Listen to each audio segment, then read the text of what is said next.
Eu já opero SMC há mais de 7 anos, então já passei por todos os operacionais possíveis e eu sou grande fã, né, desse método. Então, obviamente, eu vou procurar aqueles fundos que varreram liquidez. Por quê? É bem importante, né, se você ainda está caindo nessas manipulações, você participar, porque tá muito bacana o material que foi criado lá. O que ele está gerando pra gente? E eu vou pegando compras até onde, pessoal? Então, e para quem não me conhece, eu me chamo Alana Marques, pessoal. Eu já opero SMC há mais de 7 anos, né? Eu comecei em 2019 o SMC em si.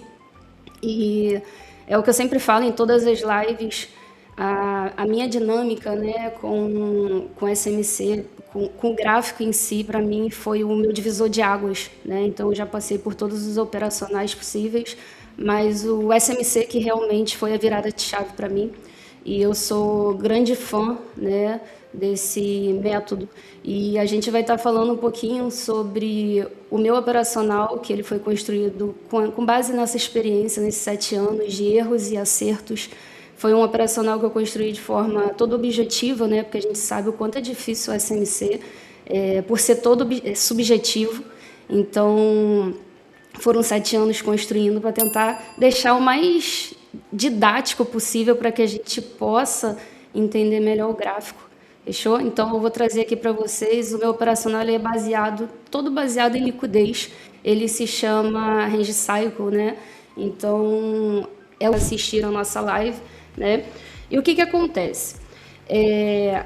A gente acredita que o mercado se movimenta através de ranges. O que eu quero dizer com isso? Para a gente, pessoal, um fundo ou um topo, ele só é considerado protegido a partir do momento que ele faz alguma varredura de liquidez. Ou seja, fundo protegido é simplesmente aquele fundo que fez uma manipulação anterior e depois continuou com aquela tendência, tá? Lógico, eu vou procurar fundos protegidos numa tendência de alta. Aqui eu estou vendo que o mercado está fazendo fundos cada vez mais altos, né? Então, obviamente, eu vou procurar aqueles fundos que varreram liquidez. Por quê? Porque aqui pra gente, o que acontece? Aquelas estruturas simples que normalmente é ensinado por aí, pra gente, na verdade, é apenas geração de liquidez, tá bom? Um fundo, na verdade, só é considerado protegido a partir do momento que acontece essa manipulação. Quem não assistiu a live anterior que a gente fez uma live bem bacana sobre liquidez de forma avançada, onde a gente tem como liquidez as estruturas, normalmente do SMC, a gente tem choques falsos que muita gente do SMC acabam caindo, né? Então, isso aqui pra gente é apenas geração de liquidez. A gente não fica aqui tentando pegar a operação. A gente espera essa manipulação acontecer para a gente entender de fato que um fundo é protegido. Por exemplo, muitas pessoas do SMC mais tradicional, né, eles entendem que o simples fato desse fundo ter rompido o topo, por si só, já se considera um fundo protegido. Mas, na verdade, isso aqui pra gente é um fake boys, tá bom? Apenas a geração da liquidez. Um fundo ele só é protegido a partir do momento que ele faz algum tipo de varredura de liquidez e rompe o topo da estrutura anterior. Então, nesse caso, a gente espera a manipulação acontecer para assim a gente atuar. Se vocês forem parar para ver na prática, após essa manipulação, dificilmente, né, pode acontecer, mas dificilmente você é manipulado, porque ela acabou de acontecer. Nesse caso, quando o mercado ele simplesmente faz essa movimentação, aqui normalmente o pessoal é manipulado 2 vezes. Primeiro, porque eles acabam pegando a operação nesse suposto fundo protegido e depois entendem que o mercado vai fazer a reversão da tendência, né? Porque o simples fato dele ter rompido esse fundo, já que eles consideravam, né, o fundo protegido, eles vão acreditar que houve um choque, né, uma reversão de tendência. Agora a gente começa a atuar, porque acaba de acontecer essa manipulação e rompeu o topo da estrutura anterior, certo? Agora a gente tem um fundo protegido, beleza?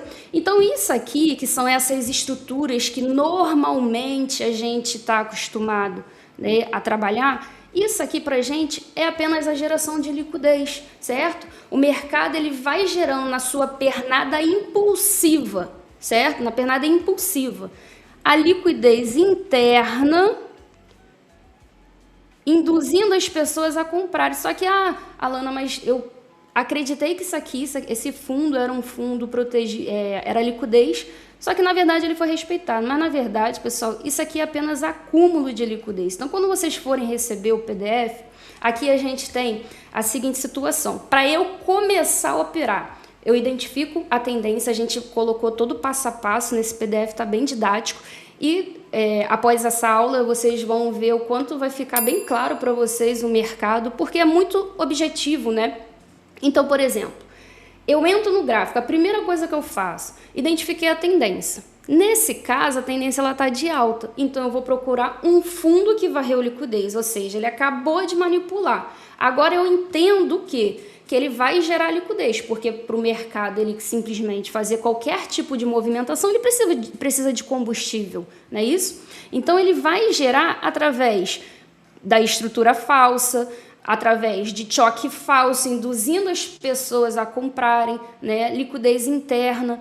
Então, pessoal, indução, né? A gente já falou todas essas formas de liquidez na nossa live anterior. Quem ainda não participou, é bem importante, né? Se você ainda está caindo nessas manipulações, você participar, porque tá muito bacana o material que foi criado lá, beleza?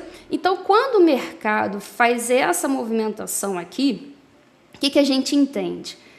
Quando ele quebra, a gente não entende que houve uma reversão de tendência, a gente entende que se confirmou o nosso range, confirmou aquela faixa que o mercado vai estar trabalhando, que é o que a gente chama de BC. O BC, pessoal, é simplesmente quando ele quebra aquele fundo que não varreu liquidez, onde ele mostra pra gente que vai iniciar a fase de retração. O mercado não reverteu. Eu posso falar que foi, por exemplo, pode ser uma reversão temporária, mas isso aqui, essa queda, ela tem apenas um objetivo de consumir a liquidez interna que foi gerada no mercado ter força suficiente para continuar com aquela tendência. Tudo bem? Então, por exemplo, a reversão mesmo, de fato, ela só acontece a partir do momento... Esse fundo varreu alguma coisa? Não. Esse fundo varreu alguma coisa? O que ele está gerando para a gente? Liquidez interna, certo? Então, o que agora eu preciso fazer? Esperar o range ser confirmado, que acontece a partir do momento que ele faz esse BC aqui de baixa, certo? Então, a partir do momento que o ciclo interno do range, ele simplesmente se inicia, ele vai falar para você. Se você quiser pegar uma venda de contratendência, você pode até pegar, mas a expectativa dessa queda é a retirada da liquidez interna. Após isso, o que eu vou fazer? Concluir o ciclo interno do range, a minha expectativa é o consumo da liquidez externa. Aí eu finalizo o ciclo do range, certo? Então, nesse movimento, quando o mercado cai, eu posso até pensar em vendas, mas vendas de contratendência, vocês sabem que são vendas um pouquinho mais agressivas do que se vocês forem a favor da narrativa. A tendência está de alta, as compras elas são mais seguras, independente de qualquer coisa. Mas eu entro no gráfico, eu trabalho no time inferior, por exemplo, para quem opera 1 minuto, para quem opera 5 minutos. Posso pegar esse tipo de operação de contratendência? Sim, porque o ciclo interno do range, ele fala a seguinte coisa: vou cair, mas vou cair de forma temporária. Eu tenho uma expectativa de cair até o consumo da liquidez interna. Após o consumo da liquidez interna, eu vou vender? Não, você vai esperar o order flow estar a favor do movimento que você acredita, para depois ele simplesmente romper o topo. Simples, tá? Então, nesse caso, a partir do momento que ele faz esse BC de baixa, ele simplesmente confirmou essa faixa. Eu vou entender que esse fundo vai ser tomado? Não. Por quê? Quando ele faz o BC de baixa, ele só está virando o movimento, o fluxo para queda. E esse fluxo inicia a fase de retração. E essa fase de retração ela é caracterizada simplesmente para o mercado cair para consumir a IRL. Beleza? Só que, como eu falei para vocês, eu tenho uma expectativa. E essa expectativa, ela tem que ser confirmada através de quem? Do fluxo. Então, por exemplo, pessoal, vocês podem cair o time, porque é o time inferior, né, que virou para baixo. Eu preciso esperar agora, por exemplo, 60 minutos, o alinhamento do fluxo. Lógico, se for o fluxo com a estrutura, maravilha, porque é ele que tem a capacidade de iniciar e de finalizar o pullback. Mas eu também posso trabalhar a antecipação, por exemplo, 4 horas com 15 minutos, né? O que vocês não podem fazer é antecipar muito. Hoje o maior erro das pessoas que operam SMC é sempre estarem caçando reversão, né? Ah, porque o mercado chegou numa expectativa onde eu acreditava, vou cair para o meu time de execução, que é 1 minuto, e vou sair caçando operação. Às vezes, o que vai acontecer? Na maioria das vezes, você até acerta o movimento, mas você foi estopado antes, depois o mercado entrega. Isso acaba tendo erro, né, pessoal, na questão de uma antecipação muito grande. Vocês têm que perceber quem é que está sustentando a queda até aquele objetivo. Concluiu esse objetivo, agora eu preciso esperar o alinhamento acontecer, que ele acontece a partir do momento que ele faz o quê? O rompimento do topo protegido está sustentando a queda. O que acontece? Eu tenho que tomar um pouco de cuidado nesse alinhamento de fluxo com estrutura, porque se eu tenho o topo protegido, o topo protegido é aquele que varreu a liquidez, e eu tenho um topo que não varreu a liquidez, eu tenho que tomar um pouco de cuidado. Tá errado eu pegar esse tipo de operação, já que a tendência ela sempre principal ela é de alta? Não está errado. Só que eu tenho que tomar cuidado, porque isso aqui simplesmente pode fazer a manipulação para depois ele entregar. Eu acredito que isso já tenha acontecido diversas vezes com vocês na prática, né? Vocês vão entender exatamente o que eu estou falando. Por quê? Porque o alinhamento acontece com o topo protegido, aquele que varreu a liquidez. É ele que está sustentando a queda, beleza? Então, nessa situação, como que funciona o nosso operacional? Só para finalizar, que hoje o nosso tempo é curto, né? Porque a gente tem outros grandes nomes aí. É uma honra, Pedro, vocês terem me convidado. Então, trazer um pouco desse conhecimento, né? Então, pessoal, a gente tem primeiro passo, só para resumir tudo que a gente falou nesse curto período de tempo. A gente tem o fundo protegido, a gente identificou a tendência. Se a tendência estivesse de baixa, eu estaria procurando topos protegidos, topos que varreram liquidez, beleza? Só que nesse caso a tendência está de alta, então eu vou procurar fundos que varreram liquidez, beleza? Na pernada de impulsão, o mercado gera aquela liquidez interna para induzir as pessoas a acharem que o mercado vai reverter, que foi exatamente isso aqui que a gente falou. Então, a partir do momento que o fluxo se coloca para baixo, vai iniciar a fase de retração. O mercado está dizendo para você, vai iniciar o ciclo interno do range. O que eu vou fazer? Vou cair temporariamente. Para quê? Retirar a liquidez interna.